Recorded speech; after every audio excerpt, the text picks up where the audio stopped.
a structural steel rod of radius 10 millimeter and the length 1 meter. Okay, other structure.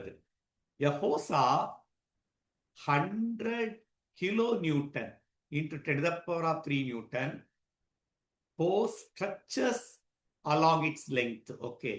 Young's modulus of the steel rod could touch 2 into 10 to the power of 11 Newton per meter square.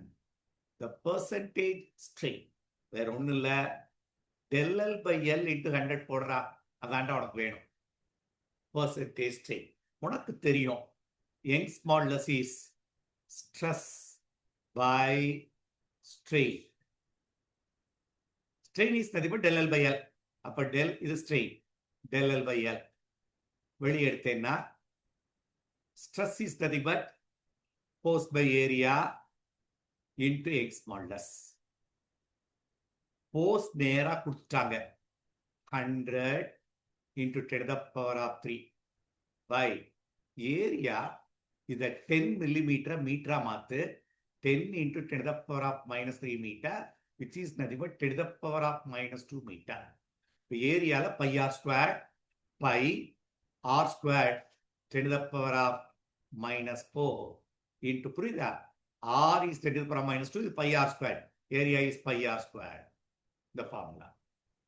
அடுத்தது Young's modulus 2 into 10 to the power of 11. அப்ப நம்ம calculate பண்ண வேண்டியது, so 2 into 100 or 100 divided by 6.28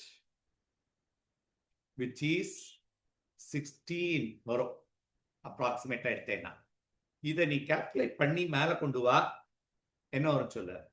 So this value will be power மட்டும் பெண்ணு minus 4 போயிடுச்சுன்னா minus plus 7, மேல போச்சுன்னா minus 7, minus 7ல 3 போயிடுச்சுன்னா 10 to the power of minus 4. இப்பதான் சொன்னேன் multiply the value by இதா இதோடைய வேல்யூ. ஸோ இது 10 to the power of minus 4 இருக்கும். இதுல நீ கால்குலேட் பண்ணேன்னா இன்டூ 100 போடணும். நமக்கு இன்டூ 100 போடு. அப்போ del L by L into 100 equal 100 போட்டேன்னா 10 to the power of minus 2, அப்போ 0.16. அண்டர்ஸ்டாண்ட் பண்ணிட்டியா? இந்த டேர்ம்ல 100 போடு. அப்போ மல்டிப்ளை பண்ண 10 to the power of minus 2, 16 10 to the power of minus 2 0.16 போட்டுடலாம்ல. இதான் ஆன்சர்.